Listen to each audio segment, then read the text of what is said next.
Hello, your friend Nico here with another recap, and today this anime is called If Her Flag Breaks. The main character has the ability to see different flags such as love flags and death flags after he suffered from a tragic accident. But this ability leads him to a mystery that will reveal the hidden truth of his world. Are you curious to know this truth? Watch to find out. Nanami Bladefield witnesses a traffic accident which nearly crushes her and a group of others, but is stopped when a boy from her school distracts the group from walking into the collision. The boy is Souta Hatate and has transferred into her class. He sits behind her and she witnesses as many people try to approach him for friendship.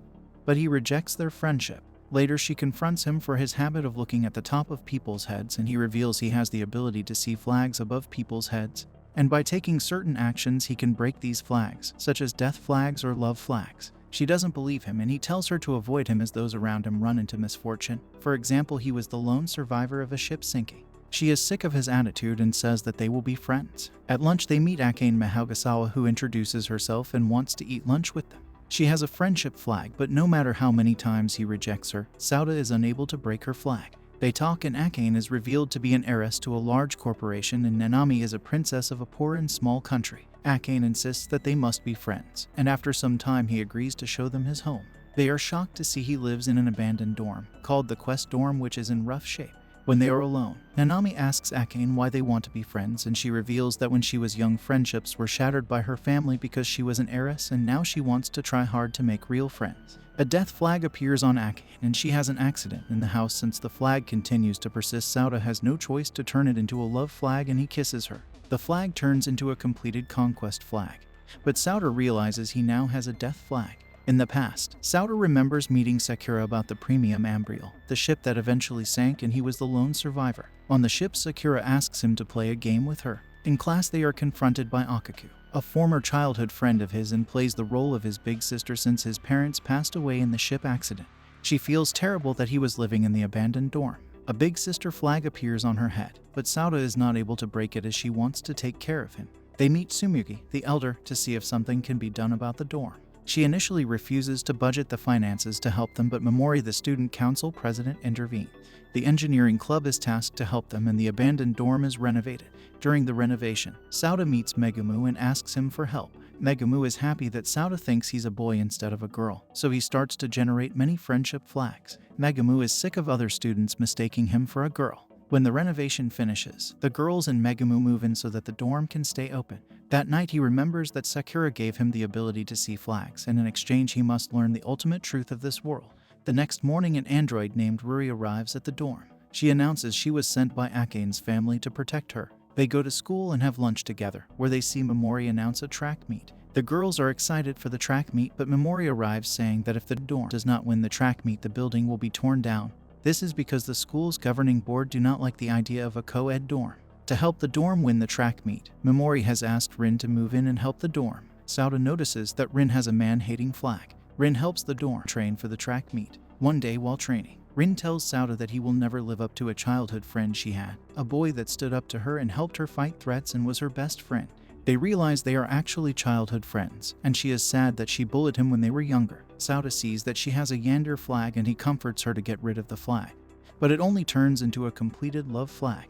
The track meet starts and the team is determined to win. Since the first event is a martial arts tournament, Rin crushes the rest of the competition. In the cat gathering competition, Ruri wins by summoning the cats with her sound abilities. Nanami also won first in the princess race, and Akane won first in the horse riding competition. Souta at first does well in the penalty shootout, but he is distracted by his death flag and loses. Ruri notices the team is losing morale and talks to Souta. Souta reveals that since he has been unable to get rid of his death flag, he would rather be expelled and the dorm destroyed to save his friends the sadness his death would cause. In their talk, Souta accidentally activates hidden code within Ruri, who connects with some other world, where all flags can be broken, such as his death flag. She reveals that he has to find a knight, magician, ninja, and bard to gain access to the other world. He sees a program from Ruri that shows a knight Manami, a magician Akane, and a ninja Rin, but the bard's identity is uncertain. Souta resolves to find out who the bard is and gain access to the other world, and he will live on for his friends. The next day the group starts to do well in the relay run, but Nanami gets injured when she and Souta are paired up for the rest. Souta carries Nanami for the rest of the race, but the dorm doesn't manage to win. However, the school board is impressed by Sauta's determination and their dorm wins the title of MVP, so the dorm ultimately survives. The girls and Megumu decide to all go on a date with Souta during the school holiday. Megumu is first but becomes sad when a passerby mistakes him to be Sauta's girlfriend. He helps Megumu win a toy from the crane game, but is distracted by the fact that he can see flags on inanimate objects now. Souta disappoints onlookers when he doesn't kiss Megumu as they expected. He meets Akane and they go on a boat ride and he saves her from almost falling. She takes him to a library where she made her first friend. Rin is next and she has a Yandere flag until Souta compliments her. They go to a park and they talk about their adventures when they were childhood friends. She becomes embarrassed and passes out. He later meets with Akaku and they remember when he promised to be her little brother when he was little. That night Rory meets Souta and tells him that her scans have found a secret passage underneath the dorm that matches his description of the gate to the other world. There they see a locked chest that they can't open. Suddenly a light flashes through the passage and he meets a mysterious girl named Mei who transfers into his class. Souta notices that Mei can also see flags as well. The class go on a school trip, and Souta starts throwing up when he touches the water. This is because of the cruise ship accident, where he was the only survivor and when he got his flag powers. Later he meets Kurimiko who is selling popsicles and she has a story flag. He wonders if she is the lost bard he needed to meet. On the beach, Kurimiko continues to sell popsicles, and when Akane asks, she reveals that she doesn't really like selling popsicles and that she does so to survive. Souta sees story progression flags on her and continues to hang out with her. Kurimiko takes him to her secret hideout, which is a cave near the ocean, and he discovers that she lost her parents in the same cruise ship accident he was in, where they were part of the ship's crew. He starts to see many death flags on her, and Souta is able to get rid of them by adopting Kurimiko as his younger sister and asking her to join him and the others at the quest dorm. To allow Kurimiko into the guest dorms, Souta tries to go on a date with Momori since she is the granddaughter of the school chairman. During the date, she reveals that boys don't date her because of her status and the fact that she is too loud. His encouragement generates a love interest flag, and she resolves to take care of Kurimiko. However, she is unable to get Kurimiko into the dorms. Mei notices this and is able to get Kurimiko into the dorm by using her powers to alter the school data. She starts to leave, but Kurimiko persuades her to stay and move into the dorm with the other girls. Later, Mei and Souta talk about their powers, and she reveals that Souta is much more powerful than her because his ability to change fate was granted by the Sacrament herself, who he met on the cruise ship. She decides to reveal to him a hidden truth of this world, and transports them to a parallel world, where they meet Rin and Akaku who do not recognize him. She is part of the Council of Seven, who are tasked with maintaining order throughout the many worlds, and they are watching Souta and the Sacrament closely so they do not cause chaos amongst the many universes. He sees universes where Minami and Akane die because he was not there to change their fate, and rescues a girl from a sinking cruise ship. Miyuki is an alternate version of his homeroom teacher and is actually his great-granddaughter in that universe, and by rescuing her, Miyuki becomes the main character of her own world. Returning to his world, Souta starts to die from his death flag, but Mei intervenes to save him. However, Sakura arrives saying that the Council of Seven know too much and that Souta must realize these truths on his own. She intervenes by using her powers and knocking out Mei. Souta awakes and sees a completed love flag on Mei. However, when he asks her about the parallel universes and the Council of Seven, he realizes that her memories have been wiped and she no longer has her flag powers, meaning that for now he must discover the truth of this world on his own. Summer break arrives and they all get kicked out of the dorm, so Souta stays at Akaku's place. Rin confronts them because they are acting too lazy. Rory suddenly appears and takes Souta to Akane's mansion. Worried, the rest of the group except for Nanami, who is in her own country, arrive. They have dinner together and they each ask for extra beef for Souta to pamper him, and he gets way too much beef. Later, he accidentally goes into the woman's bath and Rin helps to hide him from the others. She is embarrassed, but he manages to make his escape.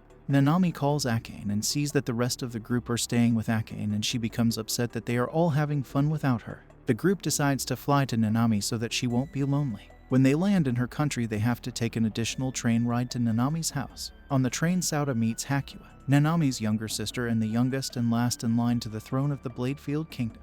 They talk and Hakua reveals that she and Nanami are half-sisters from different mothers, as the king has many wives and many children. Suddenly an assassin appears and starts taking out Hakua's guards. Souta notices the death flag on Hakua and realizes that she is the target.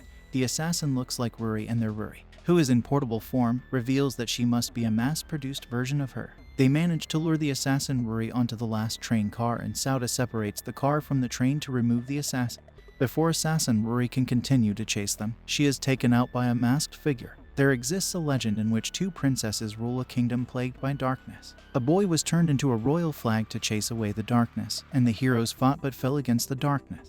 The legend ends with the princesses attempting to escape with the flag. The group arrive at Bladefield Castle but are approached by the Council of Seven Virtues, who are the protectors of the Bladefield government. Souta wonders how they are connected to May, who said she was one of the Council of Seven. When they are reunited with the rest of their friends, they meet Elias, the Crown Prince, and the leader of the Council of Seven. Zero speaks to May but dismisses her when she realizes that May has lost her memories. That night, Elias announces the death of the king and reveals he has suppressed the other princes due to the attempted assassination of Hakua and Nanami, who he reveals are actually his children. The sisters attend the funeral for the old king and are uncertain about the situation. During the festival for the new king, Souta encourages Hakua and she becomes friends with the rest of the group. That night, Souta has a strange feeling about a tombstone, and he is met by Zero, the leader of the Council of Seven. She tells him about the kingdom's legend. A boy with powers turned into a flag to save a kingdom under attack by demons. After several of the kingdom's heroes had fallen in battle, Souta is disturbed with how close the legend is to his own story. He is upset to think that all his efforts may be for nothing and he might be doomed to die. Hakua follows the rest of the group back to Japan and she enrolls into their school. The school festival is around the corner, and without realizing, Souta has accidentally entered all the girls into the festival beauty pageant, including Megumu. That night, however, Souta is still unable to think about the flag looming over his head, and Nanami notices his distress. He is cheered up, however, the next day when he, Akane, Nanami, and Megumu buy snacks for the rest of the dorm. The beauty pageant starts and Souta becomes a judge because he nominated so many girls. All the girls of the dorm are contestants and they compete in a series of embarrassing contest events. The last contest is a love confession, and Nanami uses the contest to comfort and encourage Souta, who she has noticed has been down lately. She wins the contest and gets to eat anything she wants in the festival for free. They run into a mysterious girl who asks them to hide her from pursuer, and her identity is revealed to be Sarika, a famous idol. Nanami is a huge fan of her even though Souta has never heard of her. They hang out at the festival together and become close friends. Sarika talks about how she almost loved motivation to be an idol after her career was faltering, until a boy encouraged her to continue, and they realize that she is talking about Souta. Souta realizes she must be the missing bard hero.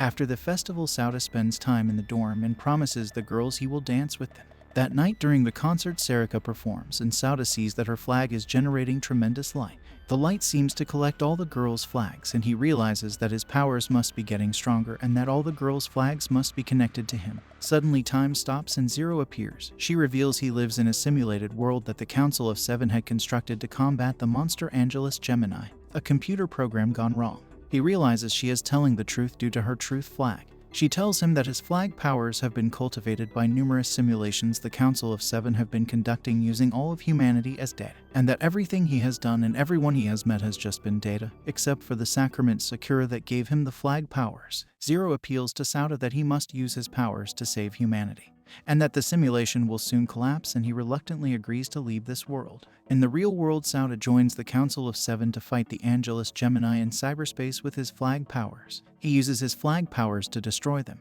In the simulated world, Nanami realizes that everyone's memories of Souta have been wiped and that all traces of his existence have been removed.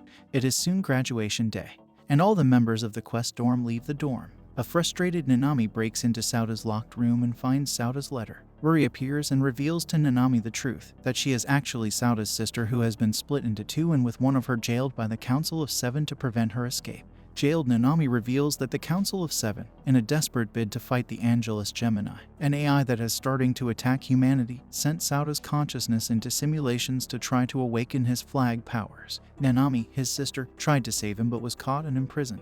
The jailed Nanami was able to hack her escape into Ruri's android form and orchestrate events so that the members of the quest dorm could be united together under Souta so that they could help him against the Angelus Gemini. Otherwise, as the legend states, he will be victorious alone but will die as a result. Nanami returns to see the members of the quest dorm have come back, even if they have no memories of Souta. They travel underneath the quest dorm to the first gate to join Souta in his battle. In the real world, Souta is struggling against the Angelus Gemini, who constantly reform. However, the members of the quest dorm appear as reinforcements to save him. The girls fight the Angelus Gemini, empowered by abilities from the simulated world. Akane comforts Souta and confesses to him. The Angelus Gemini take the form of the Angel Boat and defeats the girls and Megumu. He confronts the Angel Boat directly and remembers the truth behind the Premium Ambriel, the cruise ship accident. He remembers he met and befriended all the girls on the Premium Ambriel, who were also there during the accident. However, he left them to save a little girl who called herself Laplace's demon. However, when saving another passenger, Souta becomes trapped and gets the girls to help save him. But the ship cracks and they all appear to die. However, Laplace's demon intervenes and gives him the ability to intervene and alter people's fates, but he will be cursed to a life of hatred and solitude. The demon gives Souta this power, but also erases all the girls' memories of the event. Souta realizes that his death flag is the collected death flag of everyone in the world, and he charges the angel boat alongside the girls. Souta wakes up in the real world to find Zero waiting for him. She reveals that the angel boat has been defeated, and that the Council of Seven's plan to awaken his powers through simulated worlds was a success. The Council of Seven, knowing there was no way humanity could resist the AI, simulated worlds where they would simulate worlds to attempt to bring Laplace's demon out from hiding. Souta was able to successfully gain the powers because of his strong personal bonds and his willingness to sacrifice himself, which is an extreme rarity for humanity. Zero thanks him for his help and apologizes that all the girls in the real world will not have remembered him from the simulation, as his time in the virtual world was really only a moment in reality, and all the humans in the simulations were just dead. Souta goes to the quest dorm and meets Akane there, who doesn't know him. They introduce themselves and Souta saves her from falling through the floor, and a few memories seem to return to her as she thanks him for saving her again. And this is all for this video. Remember to subscribe if you enjoyed it, and I will see you in the next one.